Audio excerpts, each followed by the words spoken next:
Hi everyone, my name's Richard. Welcome to TMAG and to another one of our Facebook Live mystery tours. Right at the start, I'd like to invite you to join me in paying respect to the first people of this place, the Tasmanian Aboriginal community, who are the traditional and continued custodians of the land that we're on. We're on Muwinina land. Now, because of the history of what happened in this place, there are no Muwinina people or their descendants left, but the culture of the first peoples of the Tasmanian Aboriginal community is still very strong, and the community is very strong on this island, Lutruwita, Tasmania. And I'd like you to join me in paying respect to the elders, past, present and emerging. Now, we're at TMAG in an amazing exhibition, and we're going to meet our mystery guest just around the corner. Come this way. Hi Lyn. Hi Richard. Now this is Lyn Cave, and Lyn is the registration officer at the Tasmanian Herbarium, which is part of the Tasmanian Museum and Art Gallery, but it's located at the University of Tasmania in Sandy Bay, but we're here at the city site today. And we're in an exhibition called Exquisite Habits, the Botanical Art of Stephanie Dean. So over to you, Lyn. Well, Richard, I thought I'd like to show everyone the newest exhibition in TMAG. It's only been open a week or two, and it showcases the work of a Tasmanian artist, Stephanie Dean, who lives in Evandale. And she has spent her life painting Tasmanian native species. She is part of a family that are bushwalkers and canoeists, and these are the plants with which she was very familiar. She travelled all over Tasmania, and a couple of years ago she donated her collection to TMAG. There are over 700 paintings in that collection, and this little display uses only a few of them. It was very hard to choose which ones we should show and which ones we just couldn't have room for. Yeah. So, what will we have a look at first then? Well, I think I'd like to talk about botanical art before we start, which is what we're seeing here. All the pictures are they're incredibly beautiful, but as well as that, they are scientifically accurate. So Stephanie has painted all the parts of a plant that we need to identify them formally and give them their proper names. And some botanical artists include dissections of flowers and fruit, but Stephanie has concentrated on the way the plants grow, and that is what we call in the botanical world the plant's habit. Habit, so that's hence the name of the exhibition, Hence Exquisite the name, Habits. Exquisite Habits, Okay. yes. Yeah. So I work, as you said, at the Tasmanian Herbarium, and a herbarium is a collection of dried plants and preserved and filed scientifically for research purposes. The Tasmanian Herbarium is part of the TMAG, but it's also part of a network of herbaria around Australia and around the world. So our colleagues are spread all over. But we specialise in Tasmanian plants. We have over 300,000 specimens. Wow. And 3/4 of those were collected in Tasmania. So I'd like to show you a typical specimen from a herbarium. This is this one here. You can see on the sheet the plant has been pressed and stuck down on a card, and very importantly for us, the information about where it was collected, who by and when is included in the label.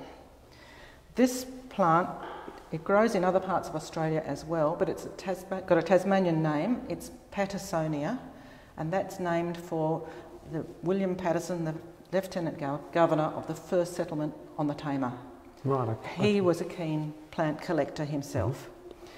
And Lyn, why is the data of where and when it was collected so important? Why do we keep that information? Because for scientists studying the plants, we want to know where they grew and when and what they grew with, and then we can watch any changes over time, say with climate or anything like that. We can also compare plants, say, from the western part of the state with the eastern part, that sort of thing. But that information is crucial for a botanist. Okay. And what I want to show you about these two specimens, this second part of the name of this, fragilis, refers to how delicate the flower is, those petals fall off as soon as you look at them, or they shrivel up. Right. I went through our collection. We had 142 specimens of this plant, Right. and I went looking for something that still looked good. I only had 2 to choose from. Wow. Because mostly they're all scrunched up. Uh-huh. And this is where the botanical art is important. Yep. So this painting below the specimen is a painting of this plant?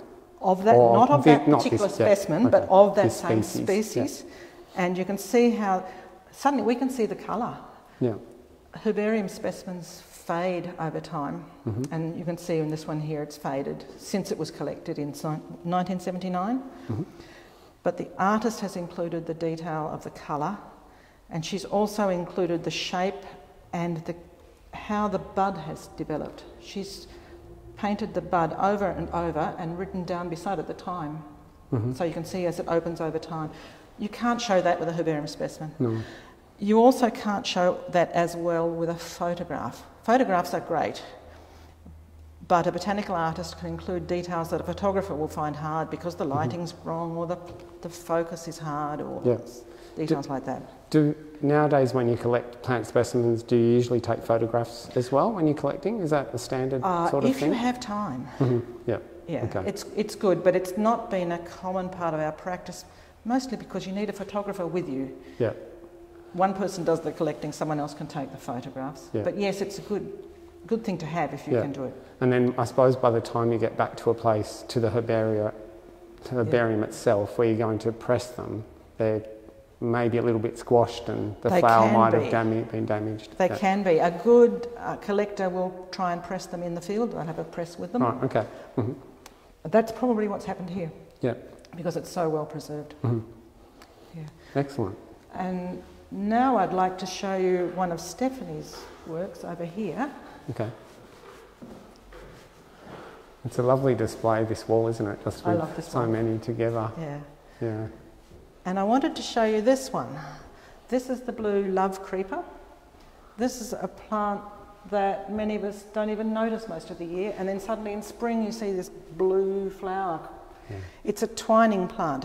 You can tell that from its name. Volubile is Latin for twining. So it climbs up over things.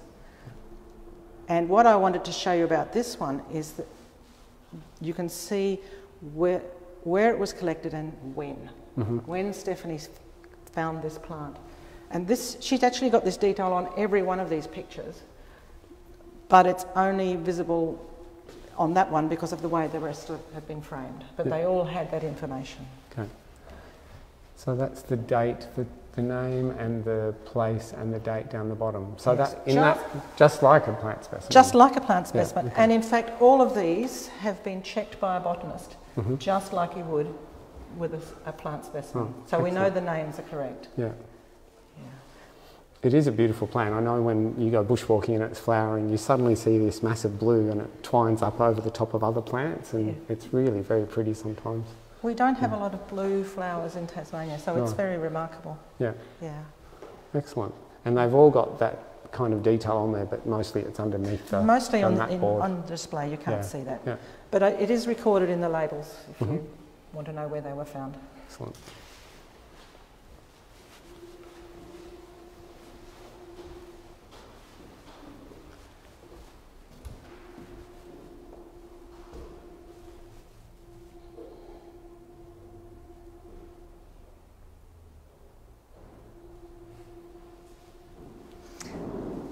This one, Richard, I wanted to show you. This is a Banksia. It's quite a common plant in Tasmania. And Banksia was first named in honour of Sir Joseph Banks, who was the botanist on the voyage of Captain Cook that came to Botany Bay in 1770. Now, the common name for this one recorded here is honeysuckle, but another name for the same plant is silver Banksia. When you look closely at the leaves, you can see the underside of them is a silvery colour, and the Latin name marginata refers to the edge of the leaves. The top of the leaf is rolled under at the edges and gives you a sort of a green line. A green margin. A green margin that you can see from underneath. And Stephanie has recorded this. It's easy to tell which species this is. Now, she has painted the flowers. They are very, very copiously filled with nectar. Yeah. And they're great for birds. I've got 2 of those trees sitting outside my window at home. Mm-hmm. We get the nectar-sipping birds when the flowers are fresh. All the honey eaters. All the honey eaters. They love it. Yeah. And then as it matures, the fruit develops, and that's very woody. Mm-hmm. And at that time, we get the black cockatoos come in. Lovely. They've got really strong beaks, and they can crunch those fruity things open and get the seeds out. Wow. And they're very messy eaters. They drop bits of the fruit everywhere. After they've finished, as well as all the mess, I see a lot of seeds that they didn't actually eat. Yeah. So that allows this species to keep propagating. Yeah. I know that sometimes I've seen, I think the cockatoos coming into the Banksias and eating the flowers too, and they rip up those yellow flower heads and just leave little golden stars all over the ground. It's really pretty. But I love the kind of rhythm and dance in that specimen too, the way it curves. It's a really beautiful painting. Yeah. Yes. Yeah. Yeah, that's one of my favourites. Yeah. Thank you. What will we have a look at next? Next I want to show you this collection on this wall here. All of these are endemic Tasmanian plants. Now, so endemic is... Endemic means found only here. Yep.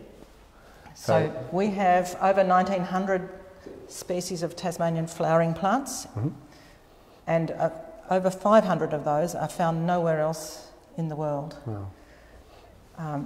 Some of these are very familiar, like the waratah that you've just seen, or the isophysis that you're looking at. Some of them would not be familiar to most people. Our climate is damp and cool, so our vegetation is actually more allied with that found in New Zealand or South America. Right. Not so much with the warmer parts of Australia. Okay, so that Gondwanan connection. Yes. And I mean, if I look at where they're from, you know, Great Lake Road, Mount Mary, and that's on the west coast. The summit of Cradle Mountain, Mount Jukes near Queenstown, Mount Reid, the wettest place, or one of the wettest places in Tasmania. So she's been to some amazing places. She's been all over the state. Yeah. To places that are quite hard to get to even now. Yeah. Well, Mount Jukes, to get up that high on Mount Jukes, well, I mean, to get to the summit of Cradle Mountain where that grass is from is no mean feat. But to get to the summit of Mount Jukes where you'd find this curly mountain heath, that would be a really hard slog. Well, a lot of Stephanie's paintings seem to be of alpine plants. She must have really loved being in the alpine vegetation. Yeah. Certainly for me, when I leave Tasmania and then I think about, and I come back, that, you know, going up the top of the mountain and seeing that open country with the cushion plants and the pineapple grass and the little shrubs, it's so different to the rest of Australia. It's kind of the habitat that I miss the most, I think, when I leave it's special, here. Isn't it? Yeah. So, and then we're over here, we're looking at a group of plants, very small plants. And some of these are alpine plants. In particular, this one here, this is a cushion plant, or a cushion of plants really, because it's a number of species all growing huddled together. Because the conditions on mountaintops are so severe, it's the weather conditions, it's freezing cold or it's boiling hot. And windy. So often dry. Yeah. So they kind of make a green living boulder, don't they? It's low down and they protect each other. They do. Yeah. And we call them cushion plants, but they're not at all soft. They're actually really hard and tough. Yeah. Please don't sit on the cushion plants. And then there's another cushion plant over here, which I think has an interesting distribution. Part of the Latin name for this is Feodensis. This is Veronica ciliata, Feodensis, which gives you a clue. It actually comes from Fiordland in New Zealand. Right, wow. And Ben Lomond, but nowhere else in Tasmania. Right, so it's got that well, that's a Gondwanan distribution, isn't it? Yeah. But at two really separate, distinct places. Yes. That's amazing. It's a beautiful little thing. It's a lovely looking thing, yeah. I noticed too that other one next to it's from the top of Mount Ossa, from the highest peak in Tasmania, that little daisy. Yeah. She's done lovely work with those tiny ones. Absolutely. Yeah. And she's also included lichens. Now they're not necessarily alpine, they're found in all different areas. And I thought I would draw your attention to this one, the coral lichen, because if any visitors to TMAG would like to see what that looks like in 3D, there's specimens of that down in the Earth and Life Gallery and also in the Bond Store ground. Right. It's a lovely corally white lichen. Yeah. I mean, if people who go bushwalking might recognise it, it's often growing along the side of the track, isn't it? And I know in dry weather it's really crispy and brittle, but in humid and wet weather it goes really soft. It's really weird the way it but can the change. pattern's beautiful. It's like a fractal, isn't it? Yes. The way and it's often really snowy white. Yeah. Which is beautiful.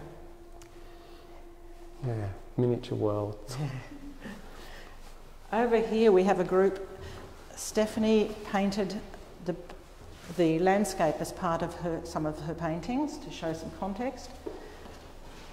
And I thought it was interesting how in some of them, this group are all mountain tops, but you can see the mountains are quite small, the plants are large. So this is a plant's eye view of the world. Yeah. And of interest in this group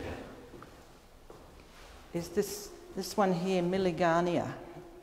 This is a Tasmanian endemic lily, and it has a very Tasmanian name.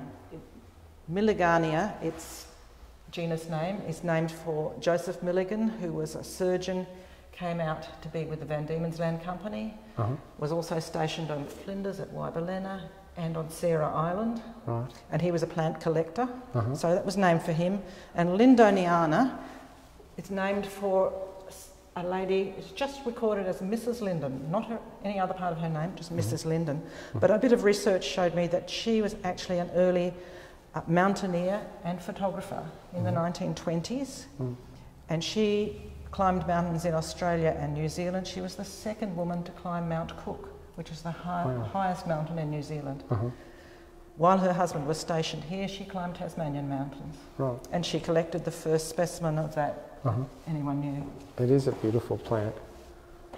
Yes. It says Stephanie's painted that one, or it's from a tarn near Mount Doris, which is the little peak just next to Mount Ossa, the highest peak in the centre of the state. So again, it's evidence of where she's walked. She's very adventurous. Yeah, beautiful. Yeah. And then on this wall we've got paintings. Most of Stephanie's paintings are on white, but she did experiment with other colours, particularly black. And because she used gouache paint, which is opaque, it stands up on the black very well.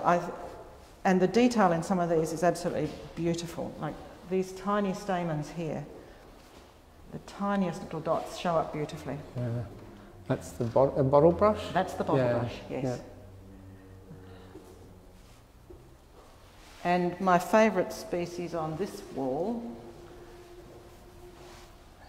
will be the Richia up here, which is here.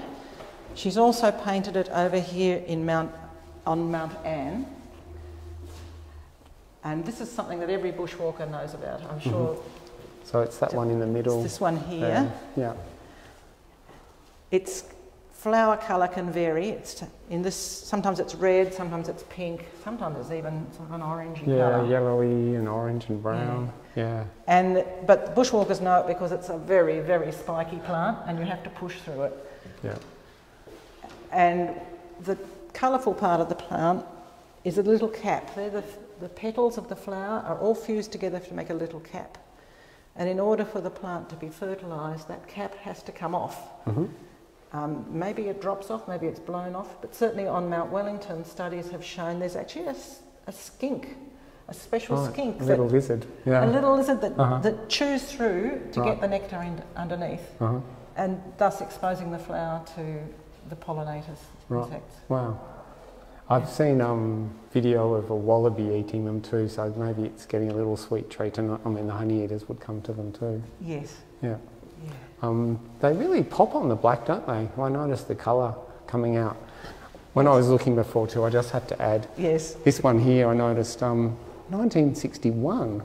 So I was born in 1961, so this particular orange everlasting daisy painting's older than I am, and look how vibrant it is. The green and the yellow, that golden, it's just wonderful. It's really beautiful. Yeah, it's certainly a lifetime's work, isn't it? It certainly is. Yeah. And it's staggering to see the full collection. Yeah. It's absolutely wonderful. Do they have to be stored quite carefully because of fading, or does? You would not want to expose them to light. Yeah, no. yeah. So this is on for a short. Well, it's on till November, I think. Yes. This exhibition, but the light's fairly low in the room. Yes. Yeah, and then they'd be rested for quite a long time. Then they'll be put away for a while. Yes. That's wonderful. Yeah. Thanks so much, Lyn. Thanks for coming in, and yeah, I hope everyone takes the opportunity to come in to visit TMAG. We have a booking system at the moment, but yeah, please come in and visit us and have a look at Exquisite Habits, the Botanical Art of Stephanie Dean, and the other things that are going on. So thanks again, Lyn. Thanks to Veronica for filming today, and thanks to the friends of TMAG who supported this Facebook Live Mystery Tour program that we're running. See you next time. Bye. Bye.